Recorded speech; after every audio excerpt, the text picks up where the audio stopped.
तुकोबरायांनी फक्त आपल्याला सांगितलं नाही की तो देव आपलासा करा, तर तुकोबरायांनी स्वतः भक्ती साधनेच्या द्वारा, उपासनेच्या द्वारा तो भगवान परमात्मा आपलासा करून घेतला आणि मिळवलेला देव तुकोबरायांनी दुर्डीमध्ये घातला आणि ती दुर्डी तुकोबरायांनी देवासहित डोक्यावर घेतली आणि तुकोबरा प्रत्येक गावामध्ये प्रत्येकाच्या घरासमोर गेले आणि प्रत्येकाला म्हणायला लागले, देव कोणी देव घ्या कोणी देव घ्या कोणी देव घ्या कोणी देव घ्या कोणी देव घ्या कोणी देव घ्या कोणी देव घ्या कोणी देव घ्या कोणी देव घ्या कोणी देव घ्या कोणी ओ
देव घ्या कोणी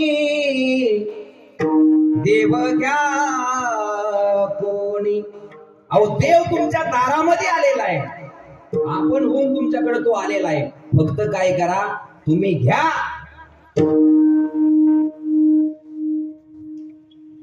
पण लोकांनी बेजबाबदारपणाचं उत्तर दिलं. काय लोक म्हणले, देव न लगे देव न लगे. अहो तुकोबाराय, आम्हाला देवाची गरज नाही, तो देव आम्हाला नकोय.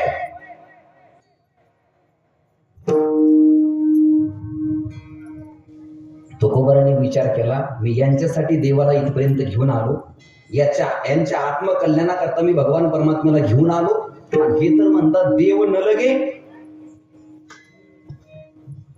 पण तुकोबाराय रागावले नाहीत महाराज, तुकोबाराय दुःखी झाले नाहीत. आणि या जगामध्ये सध्या चाललेली परिस्थिती महाराज, खरा माल विकायची आता सध्या फार अवघड परिस्थिती. या जगामध्ये जर खरा माल विकायचा म्हणलं ना, तर फार मोठी अडचण आहे. फक्त माणसाला पॅकिंग चांगलं लागते. काय लागतंय? अहो बोला की, झोपले का काय तुम्ही? माणसाला फक्त पॅकिंग चांगलं लागतंय. पण हा जगद्गुरु तुकोबारायचा माल आहे, जो जीवन आवश्यक माल आहे. दोन माल आहेत व्यवहारात बघा, एक तूप आहे. काय? एक तूप ओरिजिनल माल आहे महाराज, पण ते विकायचं सुद्धा सध्या अवघड आहे. ते जर विकायचं म्हणलं तर अगोदर काय करावं लागते? गाया म्हशी बाजारातून विकत आणावं लागतील, त्यांच्यासाठी गोठा बांधावा लागेल, त्यांच्यासाठी मेका ठोकावं लागते, त्यांच्या चाऱ्या पाण्याची व्यवस्था करावं लागेल, त्यांचे सोडबांध करावं लागेल, त्यांना पाणी पाजावं लागेल, त्यांना रानामध्ये चारायला घेऊन जावं लागेल. आणि मग ती गाय वेल्यानंतर, म्हैस वेल्यानंतर काय करायचं? तिची धार काढायची, ते दूध तापवायचं, त्याला चांगली जाड साई येऊ द्यायची, मग त्याचं विरजन घालायचं. आणि मग काय करायचं? सगळं मीच सांगू, थोडी मदत करणार आहोत. म्हणजे एवढे माणूस. आणि ते जर तूप तयार केलं तर ते भरणीत भरायचं, ती भरणी डोक्यावर घ्यायची आणि अख्ख्या गावात हिंडायचं. काय? तूप घ्या तूप, तरी सगळे चूप. दिवसभर हिंडलं महाराज उन्हातानाच. 4-5 बाया बसलेल्या होत्या, त्यांनी बोलवलं, म्हणले काय मला तूप. मग ते म्हणले कसं आहे? तो म्हणला 1000 रुपये किलो. मग ती म्हणायला लागली 500 रुपये नाही का? काय तू म्हणला मावशी ओरिजिनल तूप आहे, गावरान तूप आहे, निर्वेसळ आहे.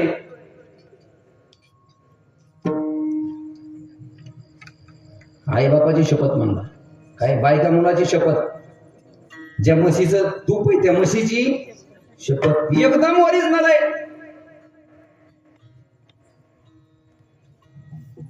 500 रुपयानं मागितलं माणूस. तो म्हणला भवानीचं गिरायक आहे म्हणला. कसं का असं? मग ती बाई म्हणली मग पावशेर द्या म्हणली. काय ती बी म्हणली नेहमी पैसे आत्ता घ्या आणि नेहमी पैसे पुढच्या सोमवारी घ्या. अरे कितीच कशाला विठाला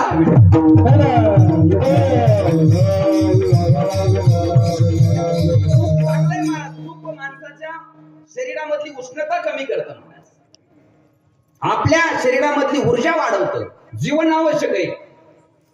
पण विकायची अडचण नाही बुवा. आणि एक माल असा आहे महाराज, त्याची आपल्याला काही गरज नाही. आणि त्याची दुकानं कुठं असतात? गावाच्या बाहेर असतात. सभासदांना लागला असेल करंट, ते तिथं जातात आणि तिथं जाऊन तो माल म्हणजे चांगल्या मालाला गिराईक. जगद्गुरु तुकोबारायांचा माल आहे, आत्मकल्याण करणार आहे. पण माणसं म्हणली देव, म्हणलं की महाराज आम्हाला देव नको. पण तुकोबारायांनी युक्ती केली महाराज, तुकोबाराय चिडले नाही. तुकोबाराय म्हणले देव नको म्हणताय ना, तुकोबारायांनी देवाला बांधून ठेवलं. पण एक सांगा म्हणले, तुम्हाला सुख पाहिजे का? मग माणसं जरा फ्रेश झाली. माणसं म्हणले महाराज अहो त्याच्यासाठी तर चाललंय आमचं सगळं, आम्हाला सुख पाहिजे ना. माणसं म्हणले जर तर सुख पाहिजे आम्हाला. या जगामध्ये असा माणूस नाही काय की ज्याला सुख नकोय. सुख नको म्हणणारा या जगामध्ये माणूस नाही. प्रत्येकाला सुखाची गरज आहे. प्रत्येक जण सुखासाठी प्रयत्न करतोय. स्त्री असू द्या, पुरुष असू द्या, कोणत्याही देशातला असू द्या, कोणत्याही राष्ट्रातला असू द्या, कोणत्याही तालुक्यातला असू द्या, कोणत्याही गावातला असू द्या, पण त्याला काय पाहिजे? सुखच पाहिजे. असा माणूस अजून जन्माला आला नाही. कसा? आता मी सांगितलं तसा, की ज्याला सुख नकोय. व्यवहारामध्ये प्रत्येकाची आवड भिन्न आहे महाराज. सगळ्यालाच कीर्तन आवडतं का? कीर्तन सगळ्यांना आवडतं का? जर सगळ्यांना आवडत असतं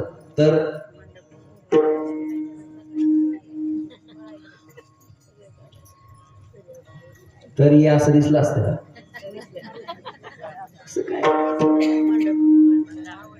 एकच गोष्ट सगळ्यांना आवडत नाही. धन सगळ्यांना आवडतं का? धन, तुका म्हणे धन, धनासाठी घेती प्राण. धन सगळ्यांना आवडतं का? हो तरी म्हणा, नाही तर नाही तरी म्हणा. धन सगळ्यांना आवडतं का? आवडतं. धन आवडत नाही असा माणूस नाही बा. फक्त बदलू नका करू. आपल्याला एखादी गोष्ट आवडती म्हणून ती सगळ्यांनाच आवडती असं म्हणता येत नाही. आपल्याला आवडतंय म्हणून सगळ्यांना आवडेलच असं नाही. धन सगळ्यांना आवडतंय असं आपलं म्हणणं आहे. पण भक्ती विजयामध्ये अशा काही विरक्त भक्तांच्या कथा आल्या की त्यांना धन आवडत. तुमचे ये रवित्त धन ते मज मृतिके समान म्हणणारे तुकोबार आहेत. पंढरपुरामध्ये जवळजी आणि मळोजी नावाचे दोन भगवत भक्त. एकदा राजानं फरमान काढलं, म्हणजे सगळ्या पंढरपुरामध्ये धन वाटायचं. राजाचे सेवक सकाळी 6 वाजेपासून संध्याकाळी 6 वाजेपर्यंत प्रत्येकाच्या घरी जाऊन सुवर्ण मुद्रा देत होते. संध्याकाळी 6 वाजेपर्यंत ते धन वाटलं. वाटून झाल्यानंतर राजाने विचारलं, म्हणजे सगळीकडे पोहोचलंय का? सगळ्यांना दिलंय का? सगळ्यांना वाटलंय का? सेवकांना सांगितलं, म्हणले महाराज सगळ्यांना वाटले, पण 2 जण असेत की ते इकडे येणारही नाहीत आणि ते धन घेणार पण नाही. मग राजाने ठरवले, म्हणले आपण त्यांची परीक्षा घेऊ. भगवत भक्त जलोजी आणि मलोजी दोघही संध्याकाळी जेवण करून भजन करून संध्या करून झोपल्यानंतर काय करा, त्यांच्या पायथ्याशी असे धनाचे 2 ढिगारे घालून ठेवा. परीक्षा घ्यायचं ठरवलं. ती काय म्हणतात, आम्ही पैशाला शिवत नाहीत. जर खाली पायापाशी ठेवले तर तेवढे उचलून तुम्ही आमच्या खिशात. त्यांना वाटलं ते तसलेच आहेत काही. परीक्षा घ्यायचं. हे दोघही भजन करून रात्री झोपल्यानंतर सेवकांना त्यांच्या पायथ्याला 2 धनाचे सुवर्ण मुद्राचे ढिगारे घालून ठेवले आणि आडबाजूला दोघही लपून बसले. म्हणजे उठल्यानंतर यांची प्रतिक्रिया काय नाही.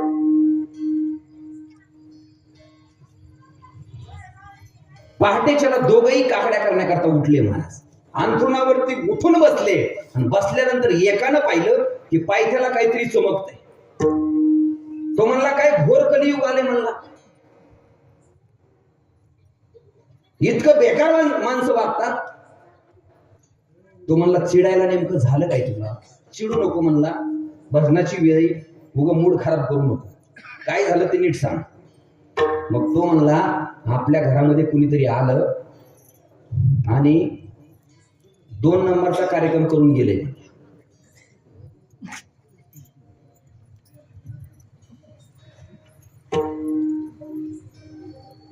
तो म्हणलं, त्याच्यात काही एवढे बघा, ज्याला समजलंय त्याला त्याच्यात काही एवढं अवघड नाही. म्हणलं, काय कर, त्याच्यावर माती टाक आणि ती पुष्ट्यावर भर. आपण तसंच करतो ना, एखाद्या लहान मुलाने जर केला कार्यक्रम तर आपण चुलीत राग घेतो त्याच्यावर. तसं त्यानं ते टाकलं, ते पुष्ट्यावरती भरलं, घराच्या बाहेर फेकून दिलं. आता सांगा, धन सगळ्यांना आवडते? आपल्याला आवडतंय म्हणून सगळ्यांना आवडते असं म्हणून चालत नाही. मुलगा सगळ्यांना आवडतो तो. पुत्र हिनस्यमे राज्यम सर्व दुःखाय कल्पती, दशरथ राजाचे उद्गार आहे. मुलगा सगळ्यांना आवडतो का? लयच अवघड झाले, जाऊ का मी आता? मुलगा सगळ्यांना आवडतो का? तुम्हाला माहिती, आपण आवडतो म्हणलं तर हा बाबा मानणारे. मुलगा सगळ्यांना आवडतो, पण पुण्यश्लोक राजमाता अहिल्यादेवी होळकर यांनी आपला एकुलता एक मुलगा त्याला हत्तीच्या पायाखाली दिलं. हत्तीच्या पायाखाली त्याला तुडवून मारलं. आता बोला, मुलगा सगळ्यांना आवडतोय का?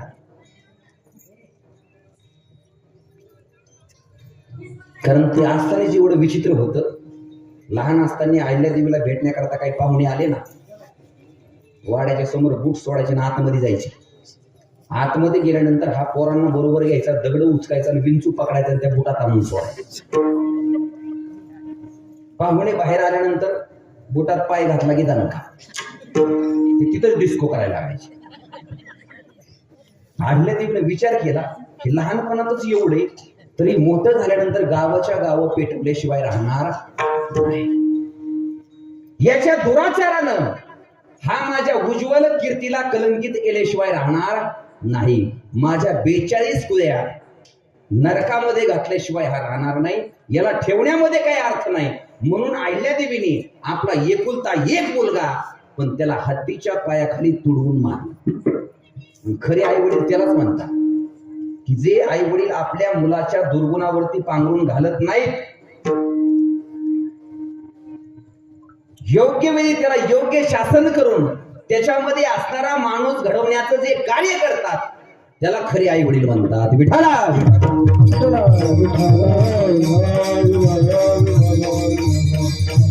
नाहीतर काय काय बापही तसलेच आणि मुलं सुद्धा ते आहे ना. बाप तैसा बेटा आणि कुंभार तैसा लोटा.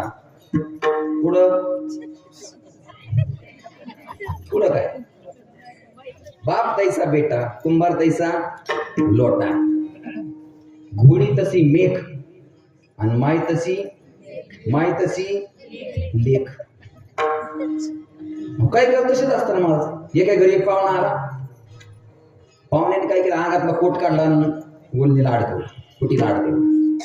एक लहान मुलगा गेला, खेळत गेला आणि त्यानं काय केलं, त्या कोटाच्या खिशात वाळू भरायला सुरुवात केली. आता लहान मुलं विचित्र असत.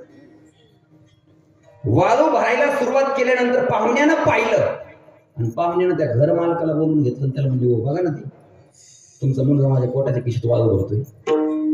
पाहुणा म्हणला हे ते आपलं नाही म्हणलं. यांना विचारलं कुणाच आहे?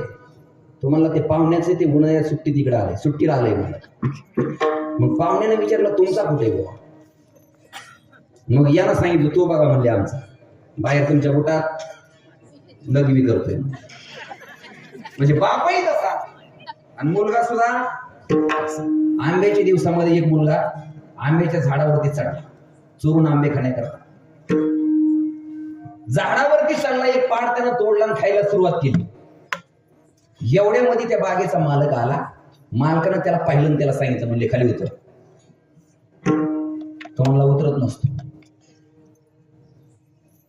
हा म्हणला खाली उतर नाही तर एका दगडात खाली पाडीन म्हणला. काय? कारण ते बियाणाऱ्यातलं नव्हतं महाराज. तो म्हणला उतरत नसतो.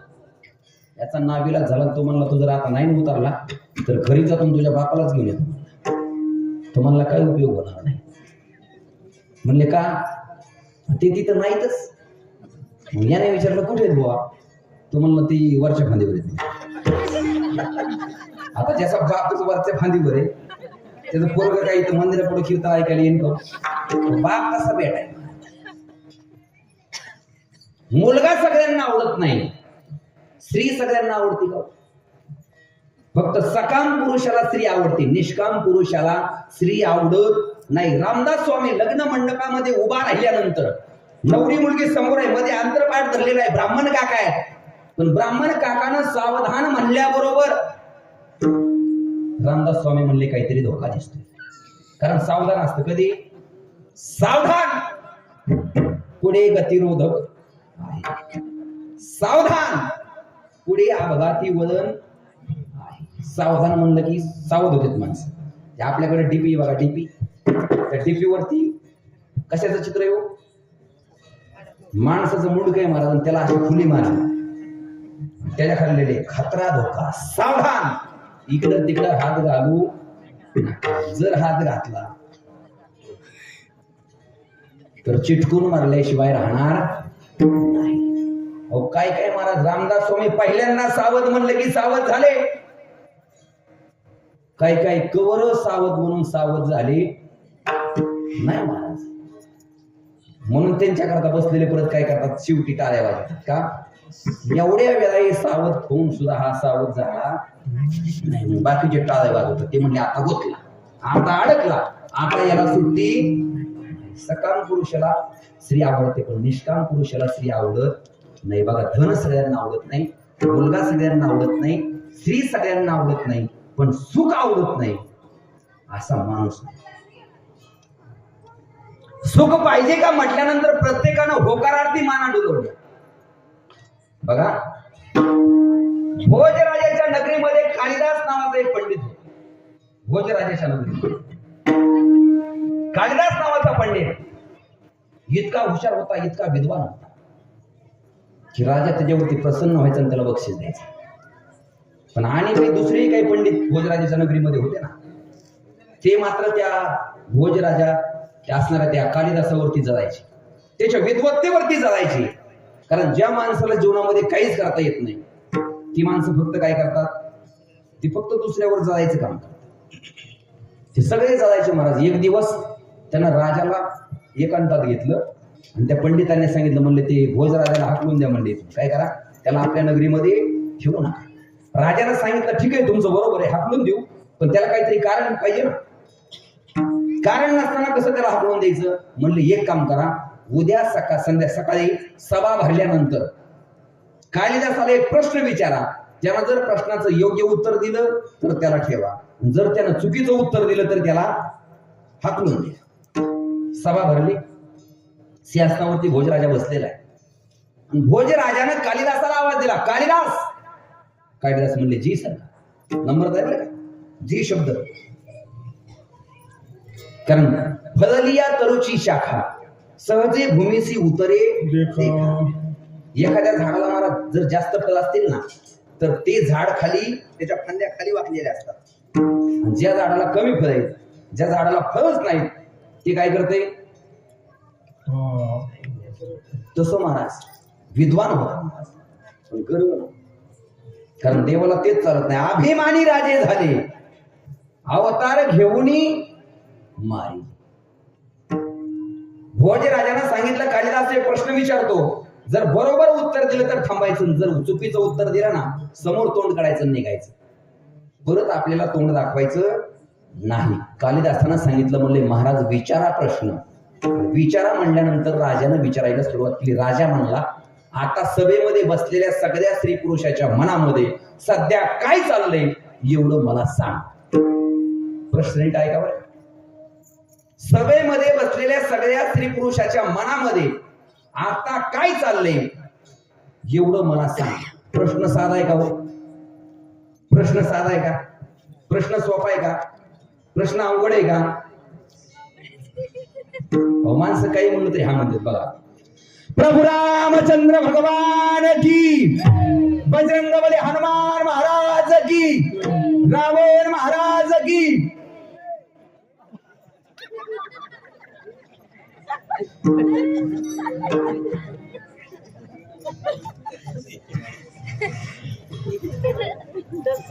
प्रश्न सोपा नाही. मनातलं वाचायची, मनातलं कळतंय का?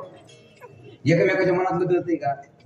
काय मुलाच्या मनात काय चाललंय हे आई बापाला कळत नाही, आणि मुलाच्या आई बापाच्या मनात काय चाललंय हे मुलाला कळत नाही. बायकोच्या मनात काय चाललंय हे नवऱ्याला सुद्धा कळत नाही, आणि नवऱ्याच्या मनात काय चाललंय ही बायकोला कळत नाही. नवे नवे कोणाच्याच मनातलं कोणालाच कळत नाही. आणि कल्पना करा, जर कळालंच असतं तर काय झालं असतं बुवा? जर एकमेकाच्या मनातलं कळालंच असतं तर.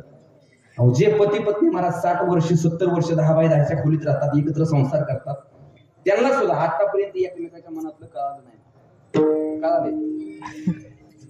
कारण मनातलं कळत नाही. प्रश्न अवघड आहे, कारण सगळ्याचा फोटो बघा तुम्ही. एखाद्याचं डोकं दुखायला लागलं ना, आपल्या शरीराचा आंतरबाह्य सगळ्या अवयवाचा एक्सरे काढला जातो, बरोबर आहे? जर एखाद्याचं डोकं दुखत असलं की फोटो, एखाद्याचा नाक दुखत असलं लगेच फोटो, कुठं हाड वाढले. एखाद्याचा घसा दुखत असला, आडून आडून चाली म्हणून आता सप्ते चालू सगळे, ते जर दवाखान्यात गेलं ना, तुम्हाला घसालाही दुखतंय लगेच फोटो, नेमकं कुठं सुजलंय बुवा, काय सुजलंय. एखाद्याच्या पोटात दुखत असलं की लगेच फोटो, कुठं गोळा उडलाय. एखाद्याचा पाय दुखत असला लगेच फोटो, कुठं फ्रॅक्चर झालंय. पण मनाचा आतापर्यंत फोटो काढलाय का? मनाचा आतापर्यंत एक्सरे काढलाय का? मनातलं ओळखता येत नाही. प्रश्न खूप कठीण आहे. पण कालिदासांना सांगितले, महाराज सांगतो. कालिदास काय म्हणला? सांगतो म्हणल्यानंतर हे पंडित म्हणला की सांगतो म्हणते. म्हणली ती एकमेकाच्या कानात बोलायला. ती म्हणली एक काम करा, जरी त्याने बरोबर उत्तर दिलं ना तरी आपण नाहीच म्हणायचं, आज याचा काटाच काढायचा. जरी त्याने बरोबर उत्तर दिलं तरी आपण चुकीचंच म्हणायचं, ठरलं सगळ्यांचं. पण तो कालिदास आहे. तो म्हणला, राजेसाहेब सांगतो ऐका. सभेमध्ये बसलेल्या सगळ्या स्त्री पुरुषांच्या मनामध्ये सध्या एकच चाललंय की भोजनगरीचा राजा चिरायू झाला पाहिजे. भोज राजाच्या नगरीमध्ये कधी परचक्र आलं नाही पाहिजे, आणि भोज राजाची पत्नी राणी साहेबाच्या कपाळाचं कुंकू अखंड राहिलं पाहिजे. नाही म्हणेन का होतो काय? कोण नाही म्हणेन का? आणि जो नाही म्हणेन त्याला राहायचंय का? हो, सगळ्यांनी होकारार्थी माना डोलवले. म्हणले हो हो, सध्या आमच्या मनामध्ये हेच चाललंय. राजाने विचारलं, क्यों जी, आपके मन में यही चल रहा है? खालचे म्हणले, हा जी, हमारे मन में यही चल रहा है, पर्यायच नाही दुसरा. जसं त्याने सगळ्यांनी होकारार्थी माना हलवल्या, तसं सुख पाहिजे का म्हणल्यानंतर सगळ्यांनी होकारार्थी माना हलवले. मग तुकोबाराने त्यांना सांगितलं, तुम्हाला जर सुख पाहिजे तर तुम्हाला देव आपलासा करावाच लागेल. कारण सुख आणि देव ही नावं जरी दोन असली, बघा सुख आणि देव शब्द किती तर दोन, आणि वस्तू किती तर वस्तू किती तर एक.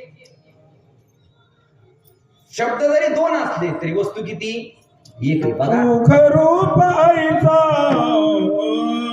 तुझा कोणी सांगा सुख रूपायचा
नाव दोन आहेत पण वस्तू मात्र किती एकच आहे महाराज. बघा दिवा आणि प्रकाश शब्द किती दोन आहे पण वस्तू मात्र एकच आहे. दिवा विझवला,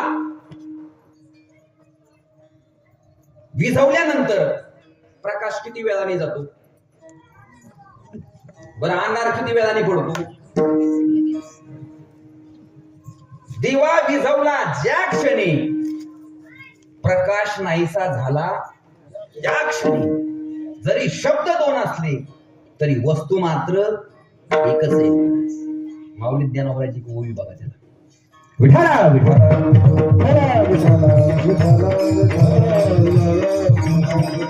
म्हणून दीप पालवे सवेची तीज मालवे रवी बिंबासवी प्रकाश जाय. साखर आणि गोडी शब्द किती दोन आहेत पण वस्तू मात्र एकच आहे. असं आहे की बुवा साखर वेगळी आणि गोडी वेगळी. जर असं जर असतं तर डायबिटीस वाल्याच्या मला वाटतं जरा सोयीला आलं असतं. ते म्हणले असते आम्हाला साखर साखर द्या, गोडी गोडी. साखर गोड आहे महाराज. गोडी म्हणजेच साखर आणि साखर म्हणजेच गोडी आहे. असं झालं का दुकानातून किलोभर साखर आणली, पावशेर आंबट लागली, पावशेर खारट लागली. तसं महाराज देव आणि सुख तुकोबरा म्हणजे सुखा करता तुम्हाला देव आपलासा करावाच लागेल, त्याच्याशिवाय तुम्हाला सुखाची प्राप्ती होणार नाही. तुम्हाला तो देव मिळवावाच लागेल. मग माणसं म्हणले महाराज तुम्ही सांगताय की देव आपलासा करून घ्या, पण समजा जर तो देव नाहीच आपलासा केला तर. काही काही माणसाचा समजावर लय जोर असतो काय ते लगेच म्हणणार समजा हे असं नाहीच केलं तर. तसं माणसं विचार महाराज माणसं म्हणले देव आपलासा नाहीच केला तर, समजा देव नाहीच मिळवला तर. हे समजा फार गमतीदार आहे बरं का. समजा माणसं सहज म्हणते समजा. माऊली ज्ञानोबाने सुद्धा एक सुंदर दृष्टांत दिला. माऊली ज्ञानोबाने घर पेटलेले चौकून त्याला चौकून घर पेटलेले चौकडून जसे बनवा तेथून केवी न निघीजे पांडवा लोका येऊन सोबत राहा केवी न वजी. घर धाडधाड धाडधाड पेटलेले महाराज. त्याच्यामध्ये एक माणूस सापडला. माणसं काही धावत आली, आग विझवण्याचा प्रयत्न केला. आग काय आटोक्यामध्ये यायला तयार नाही, आग काय विजायला तयार नाही. मग जे बाहेर होते ना त्यांना त्याला सांगायला सुरुवात केली, आरडायला लागले. म्हणले तू काही कर पण फक्त बाहेर ये, तू कसाही ये फक्त त्याच्यातून बाहेर ये. या आतमध्ये विचित्र होतं मला. तो म्हणला समजा मी जर नाहीच बाहेर आलो तर, समजा मी इथंच राहिलो तर. जण म्हणशील काय होणार आहे.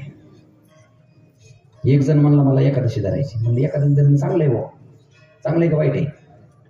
एकादशी धरणं चांगलं आहे का वाईट आहे. जर वाईट असलं तर आम्ही सोडून देऊ. अहो एकादशी धरतो तोच हिंदू, जो एकादशी धरत नाही त्याला हिंदू म्हणायचं नाही मानायचं. एकादशी धरलीच पाहिजे ना.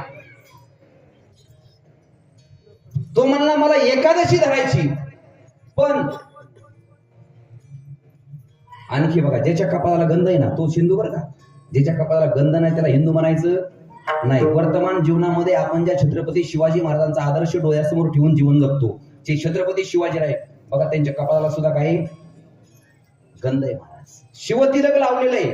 आपण म्हणतो गर्व से कहो हम हिंदू आहे, आणि एकाच्याही कपाळाला गंध नाही. स्त्रीच्या कपाळाचं कुंकू ही जसं तिच्या सौभाग्याची ओळख आहे, तसं माणसाच्या कपाळाचा गंध ही त्याच्या हिंदुत्वाची ओळख आहे.